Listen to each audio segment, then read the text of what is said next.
Ma'am Khubzari Pay News ki Manhunda Ma'am Noksari, Manipuri Governor Ajay Kumar Bhalana, the mid Tariki Matan Pikhraba, Khutlai Sing State ki, Armory the Giduga Police Station and Duga Battalions in the Lutoki Khutlai Sing, Pikalakadabani Habiki, Wafam Si, Garang, Lushin Kraba, Han Batanka in Adubu, Han Batanka Sida Khutlai, Samga Yankin Toy, nearly Satruk Muk. Thingatkhraba hai wafam leire aduga masi maraksida Arambai Tenggol yoina Khutlai sani ni futaruk Thingatkhraba hai wafam leire masi Arambai Tenggol na wafam kharada understanding ama purokna badagi yarak Thingalakuni hai wafam su yauri khudhanabi film lakpada athingba pida ba hai wafam sing yauna kharmakha yana understanding leibaduni aduga loina na hai Khutlai sing Thingatkhraba matungda ngasi se muksu another 7 days ama amuk lalipa Mars Mari Faubada Batam Pire, Sibogda, Hoi action low Kiroi, Makata, but the action my own Gadabni Habo Homsemuk, Anirak Suboy and Governor Wafam Tolkibalere. Loina Arambai Tengolangang, Sikulai, Pikraba Matung, Thingatkhraba, Matung Tanga, CCMO, a quiggy, my tasting life from Dena, Moweriba, Congo Maruda, like Horambasat Pasinga, Ki terrorists, Habitarela Hindu and Bakulai, 5 Singna, no me Kapsilakpa. Kapsilak pasi panba panda betul tungan mama oirakanda playing parables no me kapsilak pa habitare masih nama morakanda adugumba kara internal erambadu odaida kari karamba agenda aron ba natraga fomba natraga thawai na tawgi yaw tawpa manba mong amada kulai no me kapsilak patiki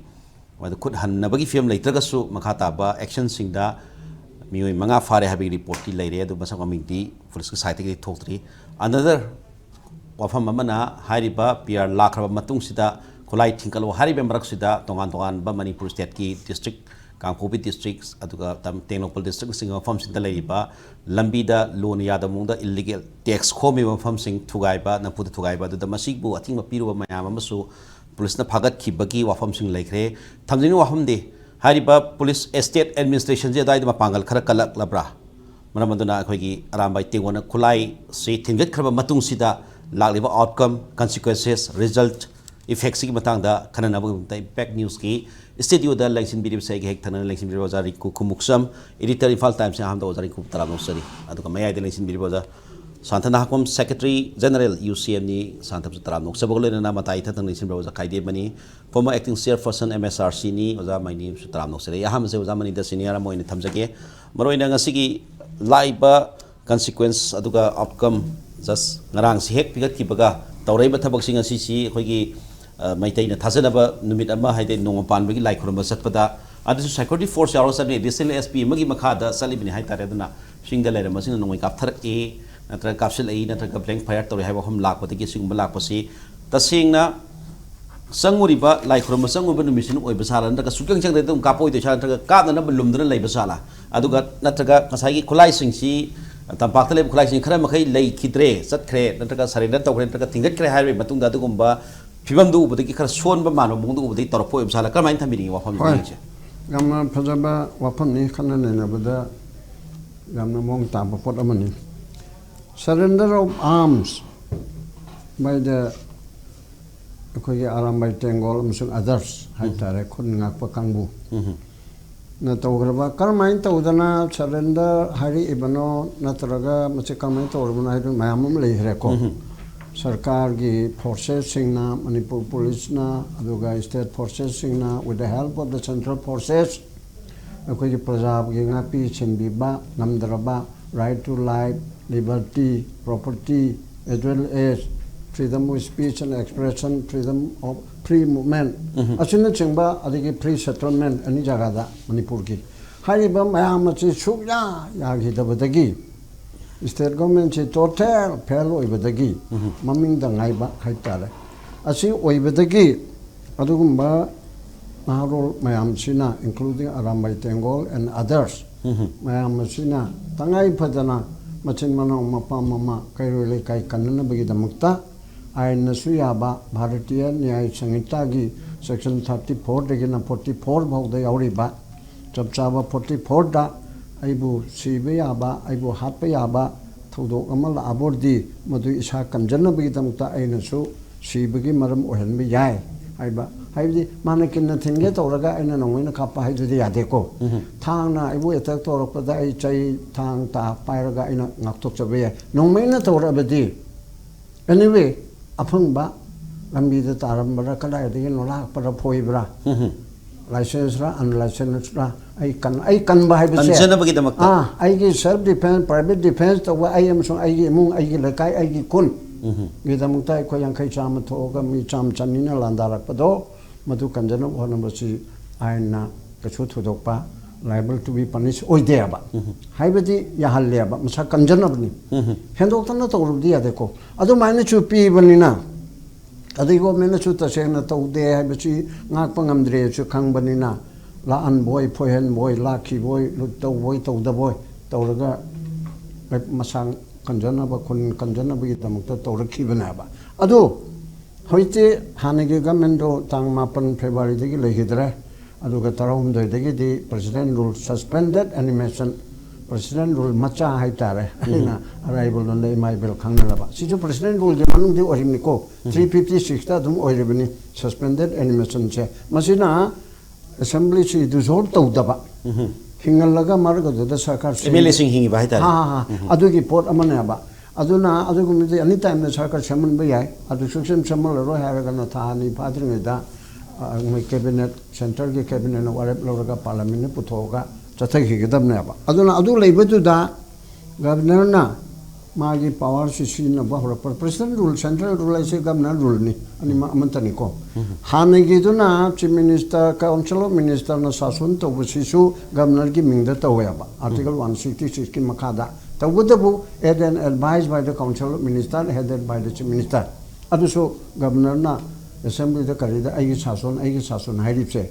Popular government Tauriba executive function Punamakcha in the name of governor. Article 166 of the Constitution Makada Taweba. Adubu, Haujikti Adu Toga. Popular government advised Toga Governor Magisasun Torme executive to Toga. Haujikti President Gi. President direct have the central government na. Central government have the home ministry na. Tauraga Governor Ki Kutanga. Moine Pibe advised him Matung ina. Governor na amuk sasun tawranaba. Governor na ani magniko popular government so koge formality that the governor na tawani my mami the in the name of governor the executive or the tokani president will direct like pada so governor ming the tawanaba. My mapam the same to we wani. Eden advice to from the council of minister the objective oiraroi. Center gi eden advice ta Mana Torani, Market discussion. Other does a hanging bar of Mamadi, the same among those later Magaminasu, Central advice, Tabuta Central advice, Sally Benihitaris, Adupu, Handaki Central advice, among his Central advice, who Karakina, Labasana of the signature. Yeah, Hanadi Central advice to one talked about that Central advice to with the law and other selection Harabani, Haibukumba. At the Unified Command, Chief Minister Gi, the Masagi. Kanoro prerogative or Jagada Port Asa, Asisu, Santana Harakudi, me and the Pitokare, Aigenatre, Haibukum Portama, proxy and a Chaleba. The same body, state government na 7th schedule of the Constitution, Gimatungina, list Wanda, central government list to state kini, list 3 Sina, Conquereni, Animakini. List to say, state government Pora, Magi sovereign power within the state. Adu da tawjagadam na ba masay Supreme Court na phajana haibani ko Constitution chu haijare madugi number 1 da entry number 1 da yauriba list gi public order police lady state ko oigadam na ba state ko ibon thokpado 352 da emergency tawraba 356 da president rule tawraba chief minister leraroi power leraroi aduna amana ba adu even 355 tawraba da government leidurimi Semester Laidorimi, home when at Paiduni law and other Paiduni. Only thing, Center gave which Paitaraga in aid of the public civil administration, the Matung Pangadorim Naba. Adu so I could get the day Kara Sakado, Hop Laudana, in aid of central state administration chair. Masiso Adia Harakti, Haibugumba, Central Forces. Yes, that's why I am the Samamhan, but people on the late Chief Minister na, home Gimakoksu, Ibnina Magi, advised the man, and when she's in a Gadam Neba. And the only thing, ꯀꯔꯤꯒꯨꯝꯕ ꯃꯥꯅ centre C R P F ꯀꯔꯤ ꯀꯔꯤ ꯃꯥꯅ ꯀꯔꯤꯒꯨꯝꯕ ꯁꯤꯖꯤꯟꯅꯒꯦ ꯇꯧꯕꯗ ꯌꯥꯔꯛꯇ꯭ꯔꯦꯗꯅ ꯃꯥꯅ ꯍꯣꯝꯗ ꯇꯥꯛꯀꯗꯕꯅꯦꯕ ꯊꯥꯔꯤꯕꯁꯦ ꯃꯔꯤ ꯂꯩꯅꯕꯁꯤꯡꯗ ꯇꯥꯛꯀꯗꯕꯅꯦ ꯑꯗꯨ ꯅꯠꯇ꯭ꯔꯒꯗꯤ ꯃꯥꯅ ꯄꯨꯝꯅꯃꯛ ꯌꯨꯅꯤꯐꯥꯏꯠ ꯀꯃꯥꯟꯒꯤ ꯆꯤꯌꯔꯃꯦꯟꯗꯣ ꯑꯃꯗ ꯊꯝꯒꯦ ꯊꯝꯃꯣꯏ ꯇꯣꯛꯎ ꯃꯥꯅ ꯃꯄꯨꯅꯤꯅꯦ ꯑꯩꯅ ꯑꯩꯒꯤ ꯌꯨꯝꯗ ꯊꯕꯛ ꯐꯪꯁꯟ ꯑꯃ ꯊꯣꯛꯄꯗ ꯑꯩ ꯏꯆꯥꯅꯨꯄꯥꯗ ꯅꯪꯅ ꯎꯀꯤꯜꯁꯤꯡ ꯄꯥꯟꯅꯔꯣ ꯅꯪꯅ ꯖꯔꯅꯥꯂꯤꯁꯁꯤꯡ ꯄꯥꯟꯅꯔꯣ ꯑꯩꯒꯤ ꯃꯔꯨꯞ ꯃꯄꯥꯡ ꯌꯥꯝ ꯂꯥꯛꯀꯅꯤ ꯑꯩꯅ ꯁꯤꯟꯅꯕꯅꯦꯕ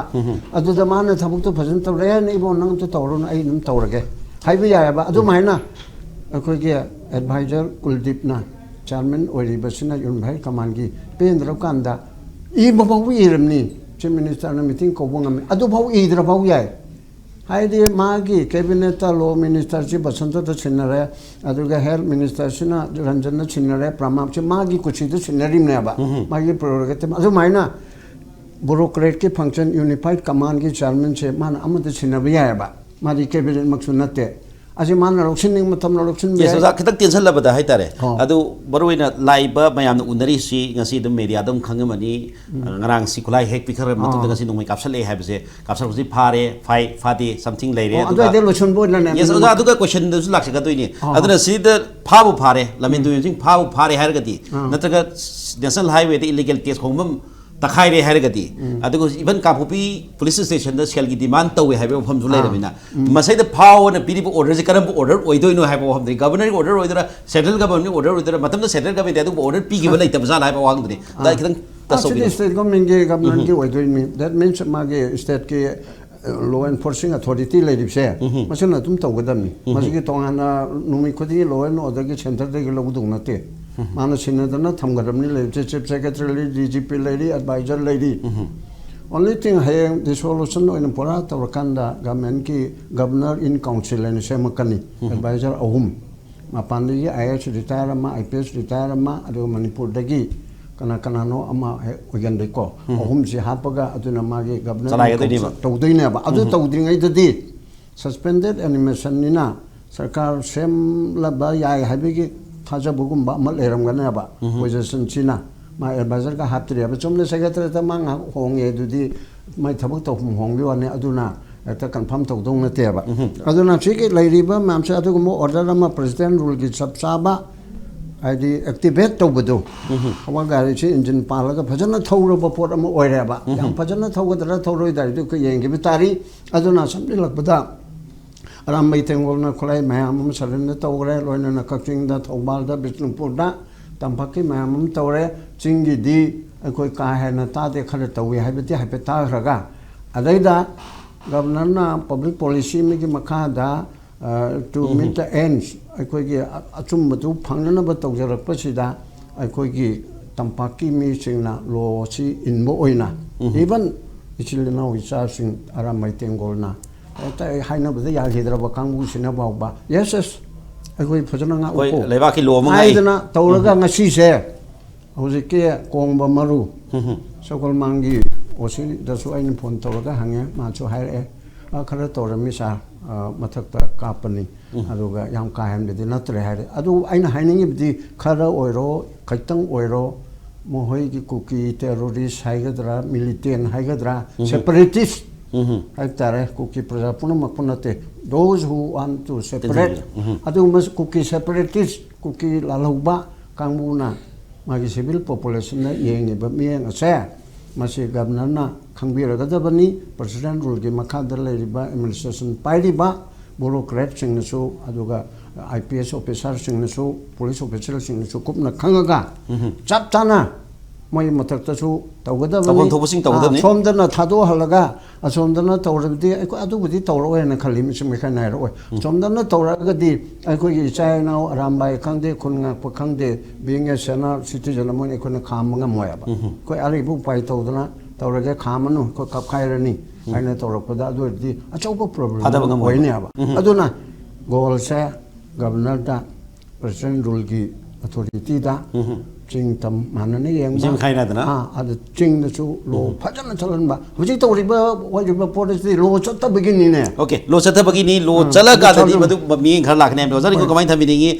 yi film je nahawa gi lo sina khara mabangan samba lo ebsala do ozana so biri phajana thaurak ba engine nama oire na hai mamang double engine oiram bane do पीरीब ऑर्डर्स ममांग order तो खर सोनबो order हंद की तखलैब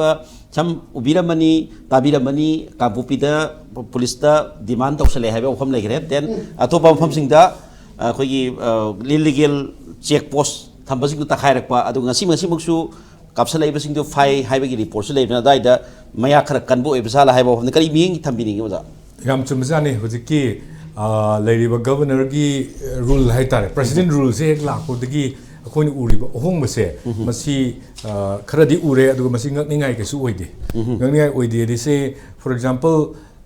kanodagi akhoi kangkokpi gi lambel sida kangla tombi tu kangkokpi sida leiriba akhoi illegal check posting moina thugai gi ba aduga iroina na somdana nakalamromdana akhoi Arambai Tenggol gi kanguna khulai loinamak haitare moida leijaba arei bagoi haitare loinamak akhoi gi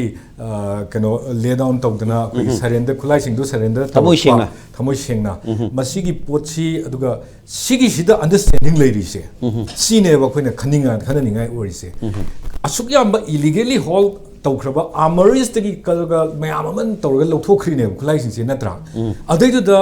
sidai yam chawa crisis ama leirabane ba asomda su chapmanana makhoi khulai yom dukan dagi khulai myam jori lawthokhrine ba aduga sida crisis asa leidana khoi order si khoi government gi order si leitadana church hing naidana gyam tadana leiram ai se karina proof toge da governor na appeal tawraktana khulai myam se surrender tawr o aduga nakhoi sidai legal action aduga punitive action kari amnesty pirapdo leiroyena herpse sina kari proof toge ha matamda akhoi gi sida soi gi ba khara leigre government sida ho gi ba loop khara leigre or masig je chumthokpada somewhere compromise tawdaba yadaba jaga khara leigre aduna masi compromise torpani aina idea adumai lowe ba ko compromise torpa in a sense khulai sing si akhoi gi lokhanaba means se without akhoi gi punishment pidab society is the mi myam je leitraga di society sing the governance to mi myam se gi ni ado mi myam se na pulak horok taraga mi myam se loi punishment pine se apunte ba madu somewhere aramba ma kano sida akhoi gi laingak sida chatkibadagi ni na adum lobusu yare adugi kano sida aduga swaida ina ngasigi nomai kapsalakpasisu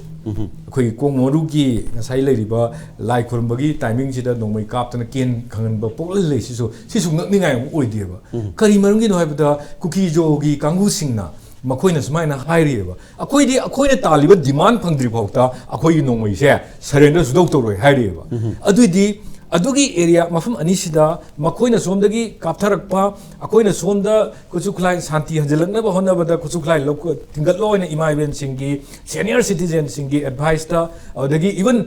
kano governor na bawta sigi kano se yam sathina welcome to loina na ngarang se man another order ama thoga miyam gi apam gi matungina miyam na pirakpagi matungina ko session gi matungina akoi gi kulai kano surrender to another 7 days that is up to 6 March pauki pungmari bhawa sangdo aina haida pira ineva adudadi sidadi kayam kano tawkhre akoi gi kano se khenar ise aduna sai area sida governor kano gi governor gi wana trifusity government haitare ko government sina akoi gi magi lokhatkadaba without political biasness leitavida adagi ama hindrance mayam do amagi penaba appeasement gi kari gi wafum natabida rules of law the constitution the piriba akoi gi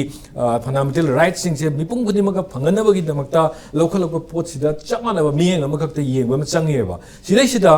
governor na ani suba thoiba pot sida su hena chamam na nanba hena transparent oigadaba pot ama transparent oidaba jaga se karino hai matamda akoi gi suspension of operation se hujik laibra leitabra se government na koi public ta haide hujik se mayek sendri ba kai no bada od kanogi ngarang makse kuki jo council na thokpa magi statement amakakta angon su lei ko madu statement do Senapati district student association na kuki jo council kanogi KNFP gi magi kano kadar maga maminga supan mane aduga chatmin narige da Assam rifle ga chatmin narige da moi myam na thengnare phare na tawgi thengnayen tawbutu da kari gi chatmin nari na hangba moi na haise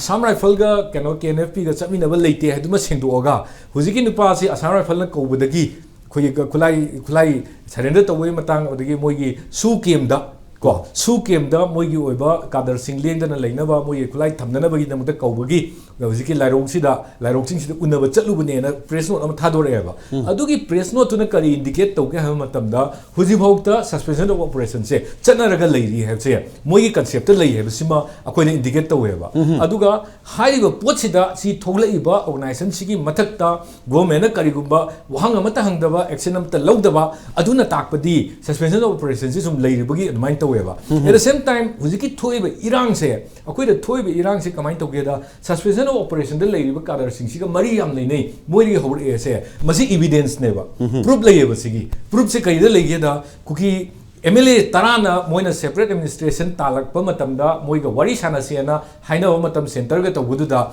governor na tabudu da akoi gi di suda leiba kadar sing na haiba do akoi ille na haiba wafum khara leigi ba kenona su kuki civil society organization sing na su madu wafum do phongdok khiba leiba adon takpadi ngasai gi thoiba irang si directly ngasai gi suspension of operation da leiba siga mari leine ba sima uladra do adu eragadi government se mana miyam sida magi kanogi democracy gi oiba phajaba sectum du miyam sida state itself se leihan ge na hai tar de government sina khunimak transparent oina chat patai aduga haidok pasu tai khoida leiriba condition se hujik men oina chenari ba su gi pot se su se either it exists masi continues tawribra natraga na tawdabra ai se miyam na khangan ba changi ba adu khangan dana akoina swaida akoina pukhatoriba moina akoida khulai kano tawru kaina haiba sida khulai yaudra su du mayam pagi pocho dum leibani na sai area sida clarity ma irei leitana to bose sida puksel seng da man ba part am khakti khoi gi hujiki president rule gi keno sida timing sida adum uiba adu thankfully ngasigi attack tawrokhi badu da keno gi kangpokpi district superintendent police na magi supervision makha da operation chatha badu da maduda noi ka pudu da chena buni haiba moi mari phai KNP gi kadar ngak to oramni haibudi KNP hasi kanano hemtam da suspension of operations di yauriba UPF ki manung umbrella manung bechan ba du group ama khakne ba adugi kadar mayam du phai mari phai kai bsi masi masu adum phajabadi oiba oiraga su clarity di sum wat ba mayam da sum chamam na halaga su sibu leiribra ne leitabra ne aduga moina tawraisina men akoi gi sida thoi sidi su gi keno du gi tholok pani hai bsi su khanga kanda leibani na government na sigi issue se koi gi suspension of operation si hujik chana dabra aduga masi assembly da su chana bira no ina chakrabani aduga tripartite agreement haibani na Manipur government yaudana kamaina sigi keno si kan agreement do chana ba ya dori bano haibana singba mayama akoi mayek shengen da base masi mayek am shengen bam sangne ba adai area adu da ni aina keno gi ham around yo ina thamningi se government na personal rule sida hujik khara local ai basi thagani ngai ni akoi hana khulai khana base hana lefan batai ba gi wakala mada nakal mada sum khamaga nakal mada kham da taraga di madugi potu su justice di natte ba aduna sigi pots da yamna confusing oiba state ama oi aduna governor su the government su yamna sigi government sina ha governor na rule tawrim na governor sina under the advice of the president na rule tawrim na adugi pot to clarity do phajana mayam da thambam thoi aduga moi gi action do governor na noi pukulawa su pukhalakani adagi khana ba lepu har su akoi gi kha thajaba do akoi da tham taragadi thajaba du mahandirgadi tawriba thabak khudimak se afaba maikai rom da dum chalak pa yaiba adubu hujikti thajaba se ngarang han khara phangam gum tawdana even Arambai gi kangu ba ka loin thoglaura kanda hujik su gi pot se clarity ama thamak taw se masi gi se clarity thamam han thoi moramdi su is the main cause of this crisis ne suma su is the main cause of this crisis me gi tang ahum 2020 की लाखिपा condition से तो याम हरफम की याम मरी लेनी है वो हम थंबिरे दो जसांत लांगी से justice लेरबर पुनमक सबसाना फंगबदी ngam khiroi maram di keno da matam si 13 February di लाखिबरी ना याम न कुइद्री हाई तारे अदुना पीरिबा अपील तौरिबा मतम सिंग सी अमुक केनमन बा नत्रगा दा खरा वाले हाइब न सिंग बा करी मखरा लेरम बा याब fib उबदगी another 7 days sama pire hai tare governor gi khoi gab leibak lengak si gi hai tare governor hai lengak si gi hai tare aduna masaida zari kun tame justice purana bi ama gam balancing tau dabagi pibam si uraga di madu trust division lai hi ba hai ba thamire tu kamai ni yeng ba yai taurai ba thabak sing chi khara he na action torokhine n khambi brand traga hojik lai je tam lakhani khambi brand traga mamang gi miyan na pam na ba lengak tong na dum huil da dum sakhine khambi bra kamai thamiri mi yeng je akoi hojik haju je akoi na nainari ba pot sing jira akoi na sum udaba jaga ama yam clear when yawe ko akoi no ji uri se khulai pikhatwa then peace pork wa hai wasida chakra kana akoi gi leiba ngasai as a Manipuri mo ina ko akoi bu lenga oina pi chadan gi ba mi myam do kai jakre ha question ni yam saung lei je moi tholak tra ga di peace wa la wai ba moi tholak tra peace wa la wai akoi governor na no mai kal lokhat pangam gi ai governor lambi phat pangam gi ai ba adu akoi gi core wa agenda hai dai ko akoi samna ha NRC bamba akoi na population je akoi gi Manipuri mo ina hing ba chap cha ba right ama akoi gi indigenous tribe myam ga akoi ga chap cha ba right ama chap min na ya ga do adu room do song phangwai ba akoi na kaw roi da ji kaino ga na akoi ji hojik se akoi gi mina akoi bu lengak tre akoi se hojik Bharat Sarkar na lenga e ha je akoi si hana ningjing gadam ne ko akoi je Indian constitution na ngak na ti hojik ko akoi lei je koi Indian constitution gi manung da ngak wai wani particularly one person who doesn't belong to our state who is an expert of ko intelligence and Indo-Myanmar conflict ki expert ko aduga ngasai gi kano da gi lakwa background da kana karino hai ganda intelligence na background or mi mana India gi kano da government of India gi sino Indo Burma China ko aduga ek kano se Eastern Southeast Asia gi corridor sida Manipur conflict se they have used it as a tool ko to justify and ko strengthen the country ne moina tawri se masai gi moi gi oina akoi na tawa Manipuri ama na tawa Maitai natraga Naga natraga indigenous Kuki tribes na tawa they are just placing the power exists ngasai gi moi gi apam rom da tana ba power exists tana ba hona rakpada akoi gi politicians sing se moina mapangan fudok ngam gi da gi akoi hojik victimize tor kan na hojik se akoi je president of India na lenga ga leirabne ba si hanam tang ningsang je ba tai ningsang dre ga secondly akoi ningsang ba ya se kaino ha ganda akoi gi Maitai gi khunga ko haijra ko akoi gi matamdu da akoi khulai paega thokiba ichina hojina singchina innocent Kuki victim sing hoi numitigi writing do buda mop na to matam da ani hum yawram gi bidi ai moirom dai yawram ngani mop na to buda ko but as soon as May 5 fauda akoi sida minister Kuki minister sing moi gi Chudampurom gi Kangpokpi base to ba Frezol base to ba moirom dai karak pasing je May gi date 5 pho Manipur da Imphal da leirame ko May gi date 5 ta hojiki mate sokhi bidagi ma hek sokhi bidagi May date 5 noan bawda moi sida amta leitre ko adugi matungda May gi date 5 ki matungda di akoi gi moi gi propaganda se kamai chakre ai kanda Maitais ko or the valley dwellers ko they are not able to recognize ko or distinguish between the indigenous tribe and militants or illegal immigrant ne ba moina hosik tawri se sigi pochine ba moina adu da correction da or kan ilei ne ba haibdi se akoi manaba commonly wari saga na bai hosik di peace lak toram ni na kano tawrosi akoi NRC tawna bona se ha kan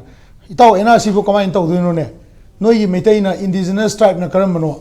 ha aduga militant na karam bano noi akoi wifi ni am kuin leirab ni sida akoi thadau ni am kuin leirab ni akoi kom ni am kuin leirab ni adu noi na akoi bu matamdu da akoi bu ngakpi ba senbi ba natraga akoi bu identify to bi da mop na justice toroga akoi bu tanthora bu akoi kamai chang to no haib ne ba adu same case ju akoi Maitai na so muka torbung da akoi leiramba Chudampur da leiramba Kangpokpi da leiramba ko khopum gi mang thakba Frezol da leiramba akoi ju indigenous ne adu gi ingainer patu gi potu ne ba masi gi ingainer koi potsi governor na lotion bangam ba adu gi capacity na te je governor kem khangwai bu jum ta na ai capacity na te governor na to boya ba se only and only ko intelligence ki matungina kulai pagatpa mi singse am kana mop olhalaktaba control to boarding amne ba aduga indigenous people ki bridging sidi matam yam chang hibi ai ko chang busi kana na solve to dono ha kana asai di popular government ki wasuna te politician jing gi mama machin dagi wa tholok pam chang e ba se husi ai kana ma haja ge ba se akoi gi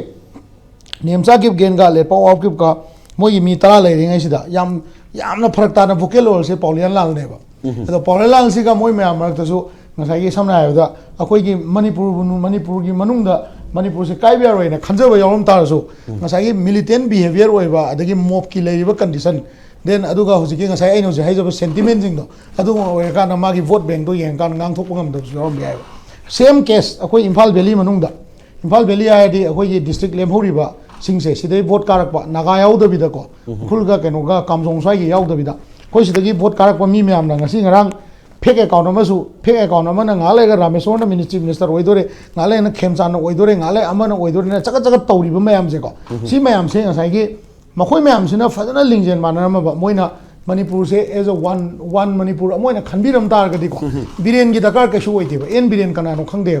akoi Manipur gi wari ni law wari sa se na moina mukradi mi kun mari kuma sina mukhi ba ka shu nate ba adubu unfortunately kaino haiganda hojik su moidi Oje honorable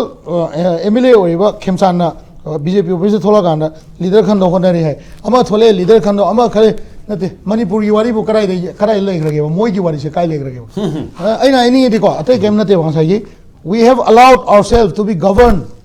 by an external force where we merged ko even though akoi oji khutta constitutional power le ba koi da elected government ama leiba ngam bagi power le ba adu leina अखोई जो इसाना लाओ लाओ लेंगा पिरो है Moina हाइबदा खुलाई पिखले Moina हाइबदा नोमै कापंग मतमदा अखोई governor the memorandum पीरे अखोई politician ma'am दो माई मागी जगह लेग्रे अखोई की ओइबा होजि कैम लेते सि हाना अखोई खंगमम चंगेबको होगा होजिकी अरामबाई न खुलाई पिखत पीसे सि याम फैयबा पीस इनिशिएटिव मोइना याम फैयबा बट आई वाखंदा नेगोशिएशन जी मसी अइना हेना खंजन बोरम बसु है को वारो बिरोइने खल्ले को अइना हाइजे जे को अबदि नेगोशिएशन जे तौबकांदा नोमै कापकपा नत्रगा ngसाइगे एसटी स्टेटस हाइबा नते एनआरसी हाइबा खक्तंग तौरोइदमनेबा पॉपुलेशन मूवमेंट जे कमाइन तौगा हंजलक्तो नो हाइबसे ngसाइगे मोइगे लेवल दगे जो नेगोशिएट तौरपगी तंगाइ फदब लेयबा मरमदि ट्रस्ट डिफिसिट लाइसे अखोइगी खुंगाकने Arambai ne adagi akoi gi sida leiba maruina party akoi gi yawal gi chinau mo moina panbada yawre marmarda UNLF yawre pripak yawre party makhan panbada yawre ko adi even G5 kaina moina statement tholok da pallai je ko sigi pallak pasigi keno se community bridging je si to matamda ngasai gi keno se su mayam si su moi mayam gi su role yam chauna leiba bharat lan mi gi mathakta lan horasu ningdam lan ho tar ga su apunma Manipur amadi pamna ningdam lan je hori ne ba aduga apunma Manipur se ngakna bhona da akoina khulai pairui ne ba adu akoina khulai se adumaina pairu bo oibni na khulai paiba akoina ngasai any form of surrender oira natraga peace process ta akoina akoi khulai se surrender bo haining de bai de ko khulai se aidi tamorin ko deposit to bne na haining e ba gaga ko redeposit to bne na haining surrender as a highway dam ne ba akoina moida lan ho bu leite akoi moi khana bu leite akoi self defense da khulai do loru bane ngasi yare noi pikhalo hare akoi pikhale ado pikhat pa matam da people to people movement je khamra akoi gi level da akoi na ngasai khulai je pi matam da akoi level da akoi indigenous tribes sing je loi accept towi akoi people movement je thuna porokna bo khona si have je sigi agenda se leiba tar ga di ngasai gi kanano kanogi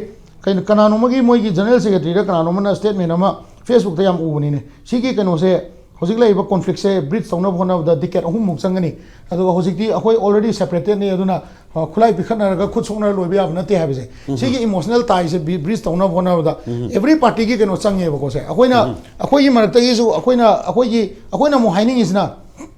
Chochanpur da leiba indigenous tribes sing ju maron lonbiro hojik te ko lonbiro haidi maite khada taina rano ba noina akoi sei da samna da paite veng da hokip veng da natraga anywhere ko se langol da leiramba akoi gi leiramiba kuki myam do akoi mob ama numitu da mob ama thoktana mayam gi ho ama thodana kinabadagi population transfer togre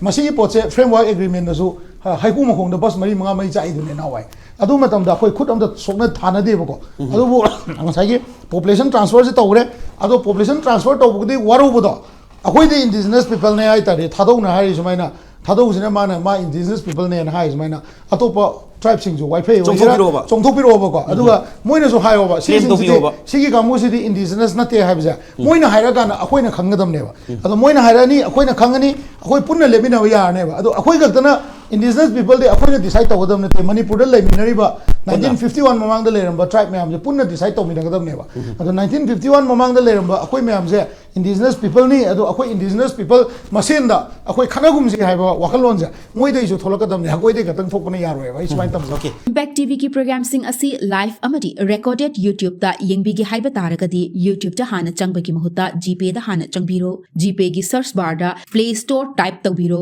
मसिदा Play Store research code असिदा type तौबीरो मसिगी मखादा buy हाइना option button legani masida changbiro aduga lupa yankaiga mapan type tawbiro aduga okay tawbiro tik aduda nambiraga pay 59 rupees ta nambiro adugi mathangda confirm purchase nambiro adugi matungda GPay gi password hapiro okay nambiro aduga ngaihak ngaibiro Play Store research code ki makhada use code haina button ama tholakani masida nambiro aduga account confirmed successfully redeem tholaklagani masida GPay gi mathau loire YouTube ta amuk lakpiro YouTube ta changlaga Impact TV type tawbiro Impact TV gi video da nambagi mahuta logo da hana nambiyu aduga join button da nambiro Impact Silver gi join da amuk nambiro masigi matungda GPay da thakiba paisa adu sida tholaklagani Google Pay balance rupees 59 haina makhada subscribe button adu nambiro aduga Gmail gi password adu masida nambiro aduga verified nambiro madugi matungda yes always nambiro aduga okay tawbiro no thanks nambiro aduga Impact TV welcome message tholaklagani C+ da nambiro masidagi Impact TV ki program sing live amadi recorded sing adu miyamna yengba phangbiragani